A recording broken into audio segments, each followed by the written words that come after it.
Welcome to the Explainer. Today, we're diving into something that is equal parts terrifying and absolutely fascinating. We're looking at the idea that tiny, totally unseen creatures are actively controlling the minds of higher organisms. We love to think of ourselves as these completely independent beings, calling all our own shots, right? Well, the science of neuroparasitology is pulling back the curtain on a world where we might just be vehicles for microscopic hitchhikers. Science journalist Kathleen McAuliffe actually captures this unsettling reality perfectly.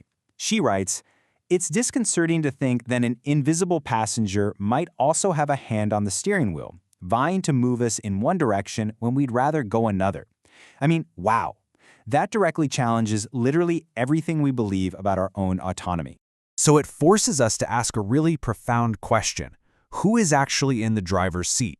Think about it. If microscopic organisms can fundamentally alter behavior just to serve their own survival, are the choices you make every single day entirely your own?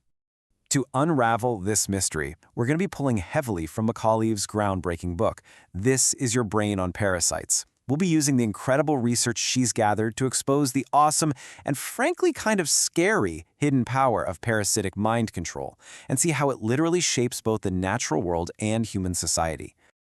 Okay, let's look at how this actually works in the wild. Imagine you're a trematode worm. Your ultimate goal is to get from inside an ant into your final host, which happens to be a sheep, so you can reproduce. How on earth do you pull that off? Well, you hijack the ant's brain. First, the parasite invades the ant's motor control region. Then, it physically forces the ant to climb to the top of a blade of grass at night and clamp down hard with its jaws. Now, if the ant doesn't get eaten by morning, the parasite actually forces it to retreat back down to the ground. Why? To avoid frying in the midday sun. And finally, the ant climbs right back up the next night until, exactly as planned, it gets eaten by a grazing sheep. It is just an absurdly precise, step-by-step override of a highly complex nervous system.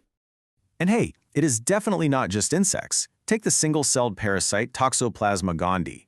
A normal rat has this deep, innate evolutionary fear of cats, right? Makes total sense. But an infected rat? The parasite physically tinkers with the rat's neural circuits, and it flips that terror into a fatal attraction. The rat is literally lured straight to the cat. And the reason is wild? The feline gut is the absolute only place Toxoplasma gondii can sexually reproduce.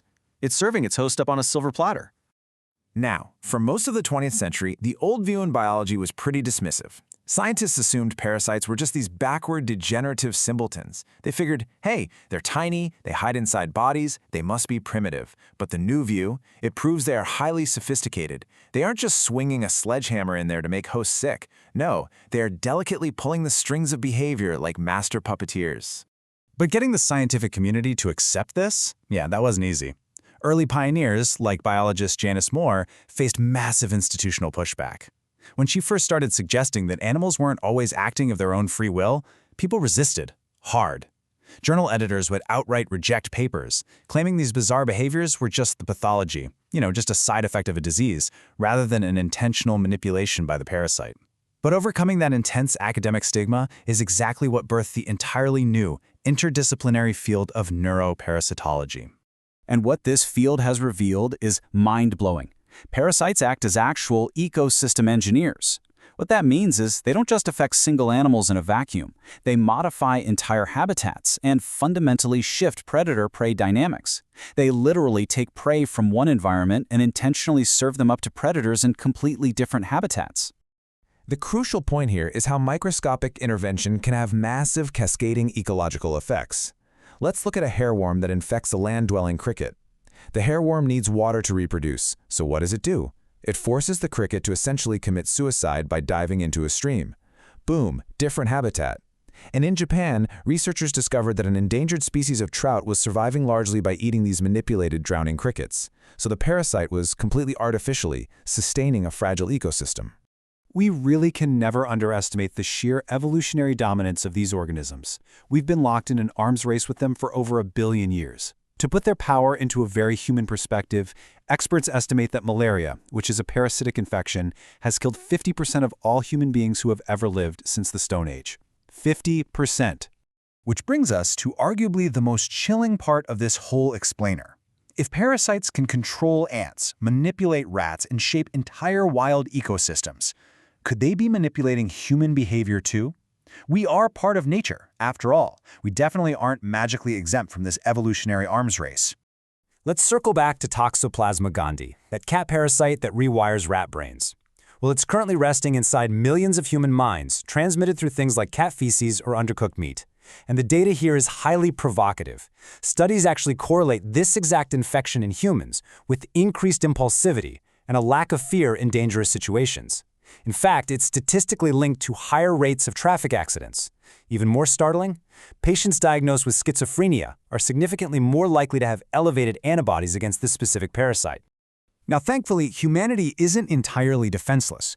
Over millennia, in response to this massive microscopic threat, we evolved a pretty brilliant countermeasure known as the behavioral immune system. This is basically a subconscious psychological shield. Way before your white blood cells ever have to go to war with an infection, your brain prompts you to respond in very specific ways to help you avoid the threat entirely. This system is hardwired into us to protect against invisible pathogens, and it relies heavily on subconscious cues. Think about a rancid odor, a filthy room, or even just someone acting strangely. It triggers this intense, visceral feeling of disgust. You don't have to consciously understand the nuances of germ theory. Your brain just makes you feel deeply repulsed, which prompts you to back away and stay safe. Section 16.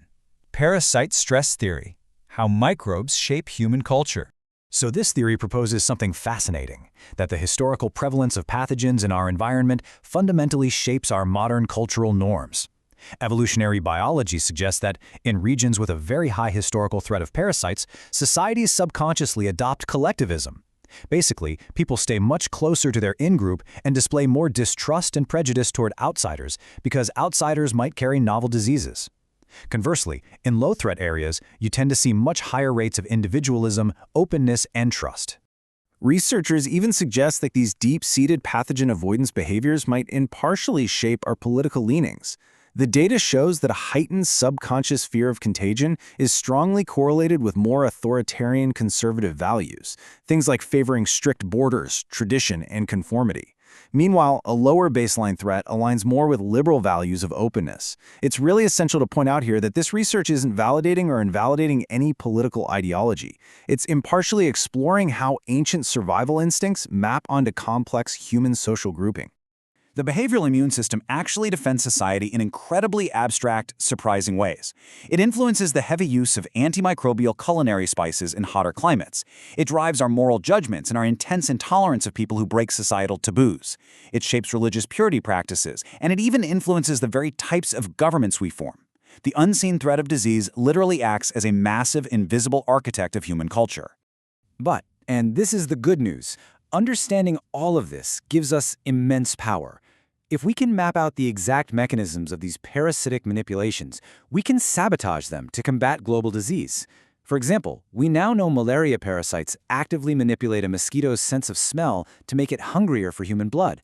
If scientists can block those specific genes, we could essentially blind the mosquito's parasite-enhanced tracking system. That would be a massive revolution in treating vector-borne scourges like malaria and dengue fever. We also have to remember that not all microbes are the villains of this story. As the source material notes, some microbes may actually improve our mental health.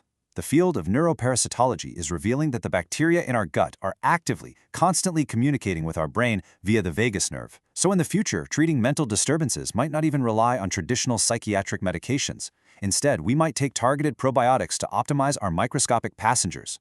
So, the ultimate takeaway here is a completely radical redefinition of who we actually are. Biologically speaking, our physical bodies contain more microbial cells than human cells. We are more microbe than human. Our moods, our cultures, the food we eat, and our politics, they are all deeply, inextricably intertwined with these invisible life forms. Which leaves us with a pretty chilling philosophical provocation to end on. If invisible microbes are shaping our morals, dictating our deep-seated fears, and engineering our very societal structures, are we really the free thinkers we imagine ourselves to be? It is a question that completely changes how you look at the world, and honestly, every single decision you make. Thanks for joining me on this explainer, and keep questioning the world around you.